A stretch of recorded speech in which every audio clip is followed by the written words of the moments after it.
Tere! Täna olen ma siin, et õpetada teid elama nagu mulk. Tänases videos õpetan ma teile, mis joogist on ennast kõige odavam täis juua, kui see peaks teie eesmärk olema. Igatahes alustame siis, kuidas üldse arvutada, et kui te lähete poodi, kuidas siis võrrelda üldse, millisest joogist on kõige odavam ennast täis juua. Selleks on üks väga lihtne valem. Te peate arvutama välja joogi puhta etanoli hinna, puhta alkoholi hinna. Ja selle jaoks on väga lihtne valem. Te võtate joogi hinna ning jagate selle mahu ja koguse korrutisega. Joogi hind on see, mida te näete hinnalipikul, millel on euromärk taga. Alkoholi maht joogi sees. See on alati 0 ja 1 vahel. Ehk siis näiteks võtate selle, kus on protsendimärk taga ning jagate 100-ga. Ning joogi maht on see, millel on liitrimärk taga. Ning toome siis väikse näite.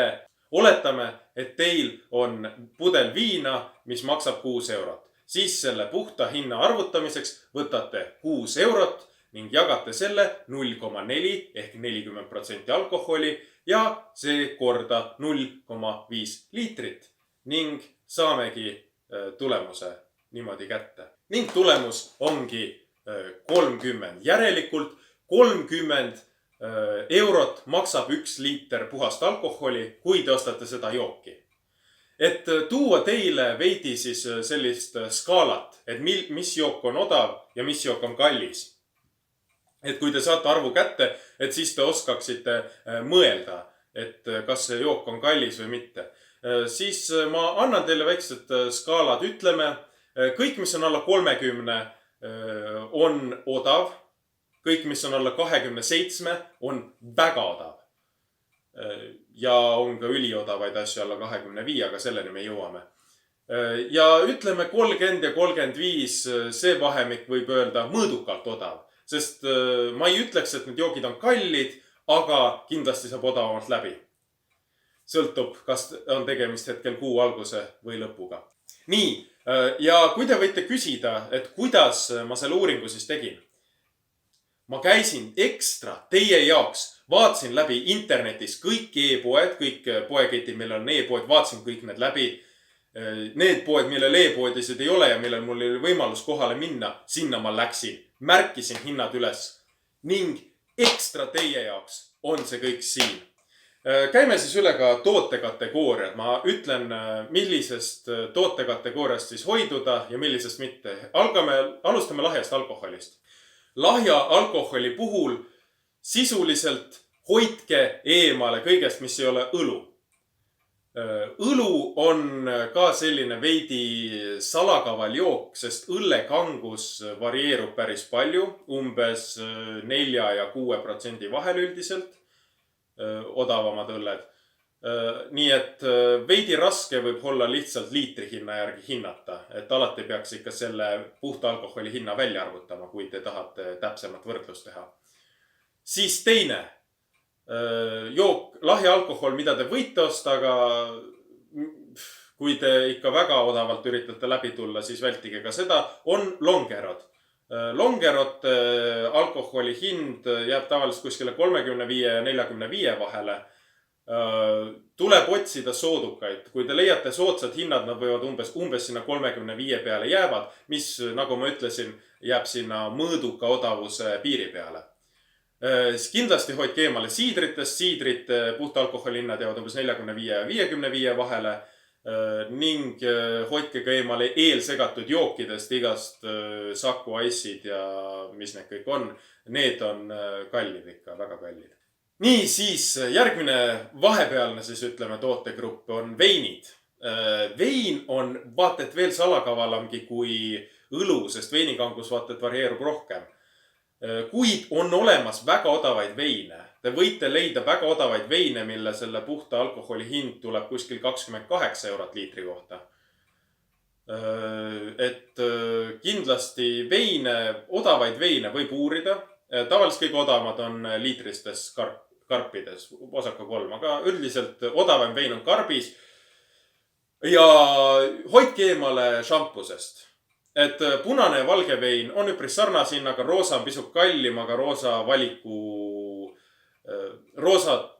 veini valik on ka palju väiksem kui punase ja valge veini valik. Ja šampustest võiksite eemale hoida, need on päris kallid. Kuigi jah, mõnest poest Savetskajat võib isegi päris mõistliku hinnaga saada, kui te tahate pauku teha. Nii, ja siis ongi kange alkohol. Sisuliselt, kui ei ole viin, hoidke eemale. Ja viin on üldiselt üpris lihtne jook. Tavaliselt kangus on 40%. Kuigi jah, on mõned odavad sellised 37,5 ja 38%, mis viinad ütleme siis jutumärkides. Et ärge neid ostke, need tavaliselt on olemas ka 40% alternatiiv, mis tuleb kokkuvõttes odavam, kuigi hinnalipikul võib tunduda 10 senti või paarkümmend senti see lahjam odavam, siis tegelikult etanoli hind on seal ikka tunduvalt kallim. Ja on ka olemas 80%-seid viinu, kuigi need tavaliselt on kallimad, veidi kallim tuleb osta kui 40%-lisi viinasid. Nii et jah. Nii, ja nüüd lõpetuseks annan ma teile 5 jooki, mille puhta etanoli hind on kõige odavam ning kust neid osta. Hea küll, hakkame siis pihta. Koht number 5 on Gildi mõisnik.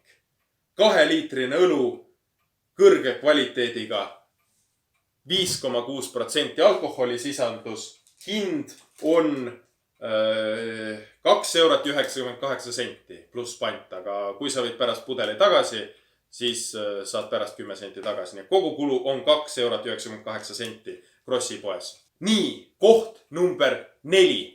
See on toode, millest ma lugesin internetis. Ma nägin selle hinda. Ma alguses ei uskunud seda. Ma istusin autosse, sõitsin ekstra teise linna, et teie jaoks, kallid vaated, teie jaoks kontrollida üle, kas internet valetab või mitte. Ja internet ei valetanud. Koht number 4 on standard vodka. 40%, pool liitrit. Hind on 5 € ja 24 senti. Ja see on Prismas. Nii et see on sellise suurlinna Saksa nauding. Ja see on ka ainus viin, mis on esi 5 seas. Igatahes koht number 3 ja ka 2. Ma ei hakka pinget siin üles kruvima, sest ma ei taha, et te selle praegu siin videot vaadates kaotaksite liiga palju eluaastaid. Ma tean, teil vererõhk juba käib üles-alla, teil kõigil on juba jope seljas, olete juba valmis minema välja, aga te ei tea, mida osta. Siis ma ütlen, kohad 2 ja 3 on mingis mõttes kaksikud või vähemasti vennad. Need mõlemad on Reiter Broi õlled. 3. koht on Reiter Brau 6,1% ning teine koht on Reiter Brau või Broi 5%.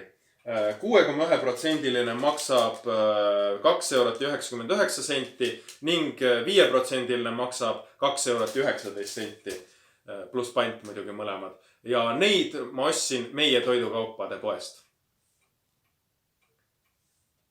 Ning hetk, mida te kõik olete oodanud. Koht number 1. Jook, alkohoolne jook, mida müüakse Eestis, millest on kõige mõistlikum ennast täis juua. See on Double Hopper. Kange, hele õlu. Kangus 6,1%, 2 liitrit nagu ka teised pudelid õlled, mida näete. Ning hind on 2 € ja 58 senti. 6,1%-lise õlle eest. Nii et jah, kõik need joogid, mida te siin näete, kui teie eesmärk on võimalik odavalt ennast täis juua, siis jälgige poes neid brände. Siin videos ei ole tegemist reklaamiga. Ma olen lihtsalt tarbijaid teadvustav isik. Igatahes jah. Kui te järgmine kord lähete kuskile peole või üritusele, kus pakutakse alkoholi ja te näete, et joogilaud näeb välja just selline, siis teadke, et selle peo või ürituse korraldaja, tema suudab teha väga mõistlikke finantsilisi oskuseid ning temaga võiksite planeerida kooselu. Ma tean, et mina küll teeksin seda. Igatahes siin ongi lõppenud meie juhend, kuidas olla mulk. Olete loodetavasti nüüd teadlikumad tarbijad ning suudate ise arvutada oma jookide puhta alkoholi hinda. Loodan, et tulete siia kanalile tagasi, et vaatama järgmisi nõuandeid, aga seniks ma teile ütlen head aega.